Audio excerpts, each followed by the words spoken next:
Voici un extrait de la Passion de Jésus-Christ selon saint Jean. En ce temps-là, après le repas, Jésus sortit avec ses disciples et traversa le torrent du Cédron. Il y avait là un jardin dans lequel il entra avec ses disciples. Judas, qui le livrait, connaissait l'endroit, lui aussi, car Jésus et ses disciples s'y étaient souvent réunis. Judas, avec un détachement de soldats, ainsi que des gardes envoyés par les grands prêtres et les pharisiens, arrive à cet endroit. Ils avaient des lanternes, des torches et des armes. Alors Jésus, sachant tout ce qu'il allait lui arriver, s'avança et leur dit : « Qui cherchez-vous ? » Ils lui répondirent : « Jésus, le Nazaréen. » Il leur dit : « C'est moi, je le suis. » Judas, qui le livrait, se tenait avec eux. Quand Jésus leur répondit : « C'est moi, je le suis. » Ils reculèrent et ils tombèrent à terre. Il leur demanda de nouveau : « Qui cherchez-vous ? » Ils dirent : « Jésus, le Nazaréen. » Jésus répondit : « Je vous l'ai dit, c'est moi, je le suis. Si c'est bien moi que vous cherchez, ceux-là, laissez-les partir. » Ainsi s'accomplissait la parole qu'il avait dite : « Je n'ai perdu aucun de ceux que tu m'as donnés. » Or, Simon-Pierre avait une épée. Il la tira, frappa le serviteur du grand prêtre et lui coupa l'oreille droite. Le nom de ce serviteur était Malchus. Jésus dit à Pierre : « Remets ton épée au fourreau. La coupe que tu m'as donnée, le Père, vais-je refuser de la boire ? » Alors la troupe, le commandant et les gardes juifs se saisirent de Jésus et le ligotèrent. Ils l'emmenèrent d'abord chez Anne, beau-père de Caïphe, qui était grand prêtre cette année-là. Caïphe était celui qui avait donné aux Juifs ce conseil : il vaut mieux qu'un seul homme meure pour le peuple. Or Simon-Pierre, ainsi qu'un autre disciple, suivait Jésus. Comme ce disciple était connu du grand prêtre, il entra avec Jésus dans le palais du grand prêtre. Pierre se tenait près de la porte, dehors. Alors l'autre disciple, celui qui était connu du grand prêtre, sortit, dit un mot à la servante qui gardait la porte et fit entrer Pierre. Cette jeune servante dit alors à Pierre : « N'es-tu pas toi aussi l'un des disciples de cet homme ? » Il répondit : « Non, je ne le suis pas. » Les serviteurs et les gardes se tenaient là. Comme il faisait froid, il avait fait un feu de braise pour se réchauffer. Pierre était avec eux, en train de se chauffer. Le grand prêtre interrogea Jésus sur ses disciples et sur son enseignement. Jésus lui répondit : « Moi, j'ai parlé au monde ouvertement. J'ai toujours enseigné à la synagogue et dans le temple, là où tous les Juifs se réunissent, et je n'ai jamais parlé en cachette. Pourquoi m'interroges-tu ? Ce que je leur ai dit, demande-le à ceux qui m'ont entendu. Eux savent ce que j'ai dit. » À ces mots, un des gardes qui était à côté de Jésus lui donna une gifle en disant « C'est ainsi que tu réponds au grand prêtre ?» Jésus lui répliqua « Si j'ai mal parlé, montre ce que j'ai dit de mal. Si j'ai bien parlé, pourquoi me frappes-tu » Anne l'envoya toujours ligoter au grand prêtre Caïphe. Simon-Pierre était donc en train de se chauffer. On lui dit « N'es-tu pas, toi aussi, l'un de ses disciples ?» Pierre le nia et dit « Non, je ne le suis pas. » Un des serviteurs du grand prêtre, parent de celui à qui Pierre avait coupé l'oreille, insista. « Est-ce que moi je ne t'ai pas vu dans le jardin avec lui ?» Encore une fois, Pierre le nia, et aussitôt un coq chanta. Alors on emmène Jésus de chez Caïphe au prétoire. C'était le matin. Ceux qui l'avaient amené n'entrèrent pas dans le prétoire pour éviter une souillure et pouvoir manger l'agneau pascal. Pilate sortit donc à leur rencontre et demanda « Quelle accusation portez-vous contre cet homme ?» Ils lui répondirent « S'il n'était pas un malfaiteur, nous ne l'aurions pas livré cet homme. » Pilate leur dit « Prenez-le vous-même et jugez-le suivant votre loi. » Les Juifs lui dirent « Nous n'avons pas le droit de mettre quelqu'un à mort. » Ainsi s'accomplissait la parole que Jésus avait dite pour signifier de quel genre de mort il allait mourir. Alors Pilate entra dans le prétoire, il appela Jésus et lui dit « Es-tu le roi des Juifs ?» Jésus lui demanda « Dis-tu cela de toi-même, ou bien d'autres te l'ont dit à mon sujet ?» Pilate répondit « Est-ce toi le roi des Juifs ? Est-ce que je suis juif, moi ? Ta nation et les grands prêtres t'ont livré à moi. Qu'as-tu donc fait ?» Jésus déclara « Ma royauté n'est pas de ce monde. Si ma royauté était de ce monde, j'aurais des gardes qui se seraient battus pour que je ne sois pas livré aux Juifs. En fait, ma royauté n'est pas d'ici. » Pilate lui dit « Alors, tu es roi ?»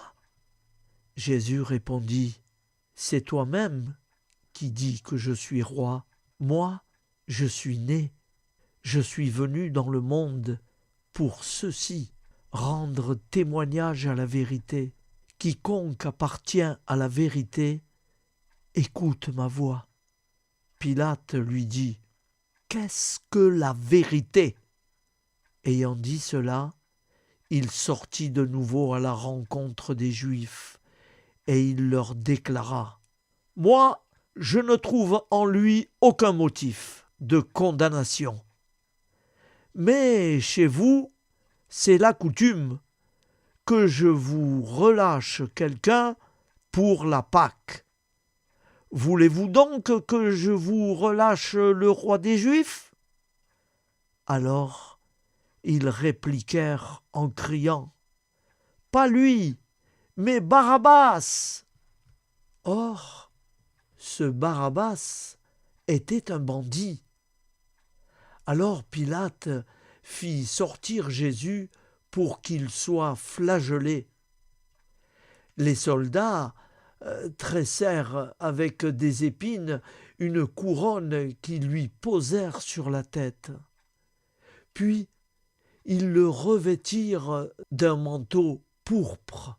Ils s'avançaient vers lui et ils disaient Salut à toi, roi des Juifs !» Et ils le flagellaient.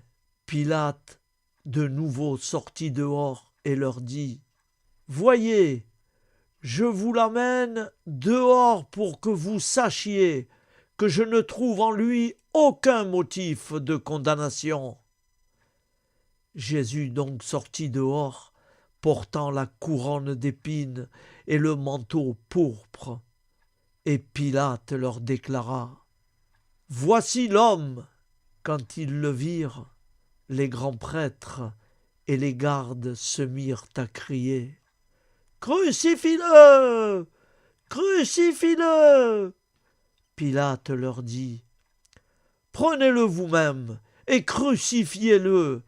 Moi, je ne trouve en lui aucun motif de condamnation. » Et ils répondirent : « Nous avons une loi, et suivant la loi, il doit mourir, parce qu'il s'est fait fils de Dieu. » Quand Pilate entendit ces paroles, il redoubla de crainte.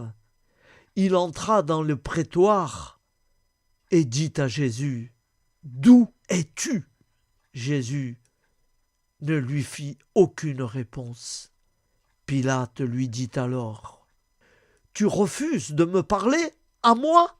Ne sais-tu pas que j'ai le pouvoir de te relâcher et pouvoir te crucifier ?» Jésus répondit : « Tu n'as aucun pouvoir sur moi si tu ne l'avais reçu d'en haut. C'est pourquoi celui qui m'a livré à toi porte un péché plus grand. » Dès lors, Pilate cherchait à le relâcher. Mais des Juifs se mirent à crier : « Si tu le relâches, tu n'es pas un ami de l'empereur. Quiconque se fait roi s'oppose à l'empereur. » En entendant ces paroles, Pilate emmena Jésus dehors. Il le fit asseoir sur une estrade, au lieu dit le dallage, en hébreu Gabbatha. C'était le jour de la préparation de la Pâque. Vers la 6e heure, environ midi, Pilate dit aux Juifs : « Voici votre roi !» Alors ils crièrent : « À mort ! À mort ! Crucifie-le !» Pilate leur dit : « Vais-je crucifier votre roi ?» Les grands prêtres répondirent : « Nous n'avons pas d'autre roi que l'empereur. » Il leur livra Jésus, qu'il soit crucifié. Ils se saisirent de Jésus, et lui-même, portant sa croix, sortit en direction du lieu dit le crâne, ou calvaire, qui se dit en hébreu Golgotha. C'est là qu'ils le crucifièrent, et 2 autres avec lui, l'un de chaque côté, et Jésus au milieu. Pilate avait rédigé un écriteau qu'il fit placer sur la croix. Il était écrit : « Jésus, le Nazaréen, roi des Juifs. » Beaucoup de Juifs lurent cet écriteau parce que l'endroit où l'on avait crucifié Jésus était proche de la ville et que c'était écrit en hébreu, en latin et en grec.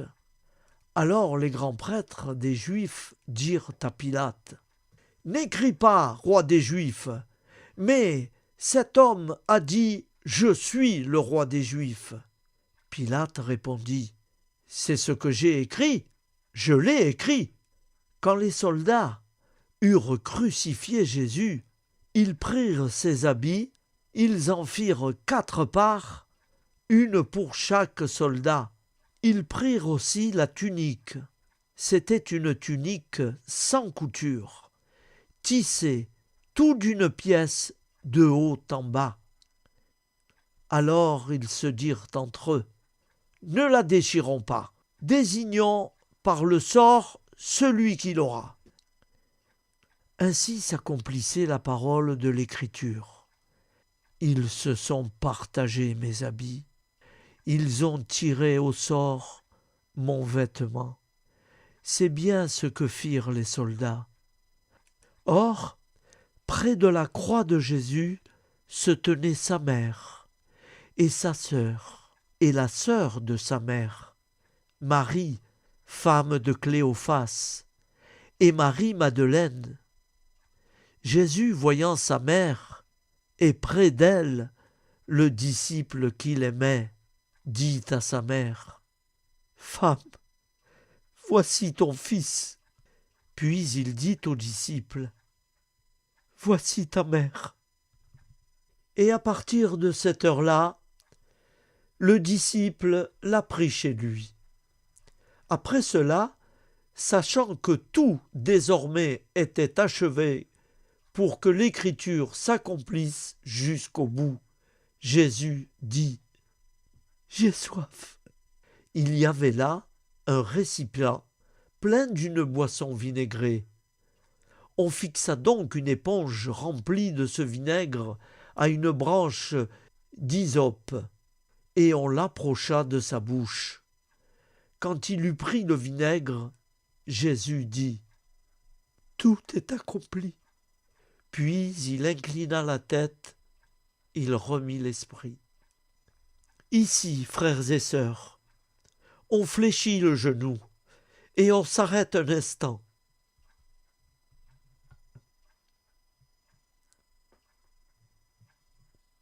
Comme c'était le jour de la préparation, c'est-à-dire le vendredi, il ne fallait pas laisser les corps en croix durant le sabbat, d'autant plus que ce sabbat était le grand jour de la Pâque.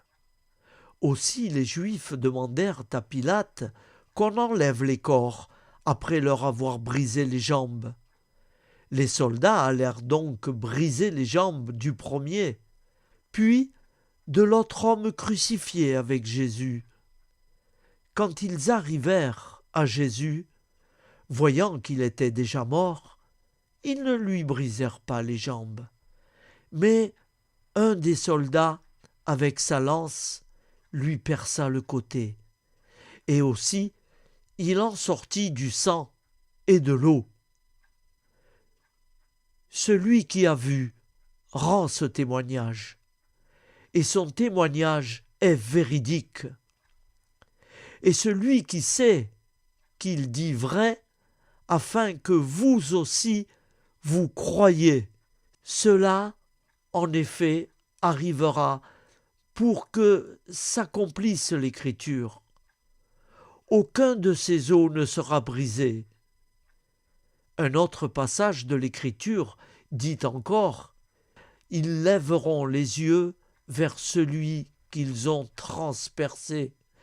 Après cela, Joseph d'Arimathie, qui était disciple de Jésus, mais en secret, par crainte des Juifs, demanda à Pilate de pouvoir enlever le corps de Jésus.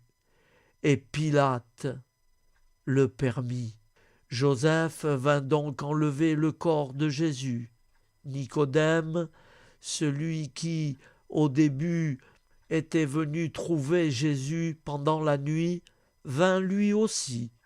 Il apportait un mélange de myrrhe, et d'après, pesant environ 100 livres, ils prirent donc le corps de Jésus, qu'ils lièrent de linge, et, employant les aromates selon la coutume juive, d'ensevelir les morts à l'endroit où Jésus avait été crucifié.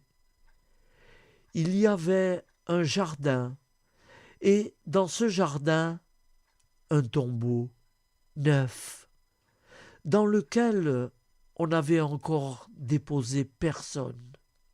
À cause de la préparation de la Pâque juive, et comme ce tombeau était proche, c'est là qu'ils déposèrent Jésus. On garde un moment de silence. Au nom du Père et du Fils et du Saint-Esprit. Amen. Notre Père qui es aux cieux, que ton nom soit sanctifié, que ton règne vienne, que ta volonté soit faite sur la terre comme au ciel. Donne-nous aujourd'hui notre pain quotidien. Pardonne-nous nos offenses, comme nous pardonnons aussi à ceux qui nous ont offensés. Et ne nous laisse pas entrer en tentation, mais délivre-nous du mal. Car c'est à toi qu'appartient le règne, la puissance et la gloire pour les siècles des siècles. Amen. Pardonne-nous nos péchés, préserve-nous du feu de l'enfer, et conduis au ciel toutes les âmes, spécialement celles qui ont le plus besoin de ta très sainte miséricorde. Au nom du Père, et du Fils, et du Saint-Esprit, ainsi soit-il. Seigneur Jésus, je te confie toutes les intentions de prière de tous nos frères et sœurs qui nous écoutent tous les jours, qui te prient le matin, dans la journée et pour terminer le soir, qui sont toujours là, et tu sais combien ils sont nombreux. Alors, je te le redis, je remets toutes nos intentions de prière au pied de ta croix. Seigneur, soulage-les. Ils ne te prient pas pour rien, c'est qu'ils sont vraiment dans la peine et dans le besoin. Merci Seigneur pour tout ce que tu fais. Au nom du Père et du Fils et du Saint-Esprit, ainsi soit-il.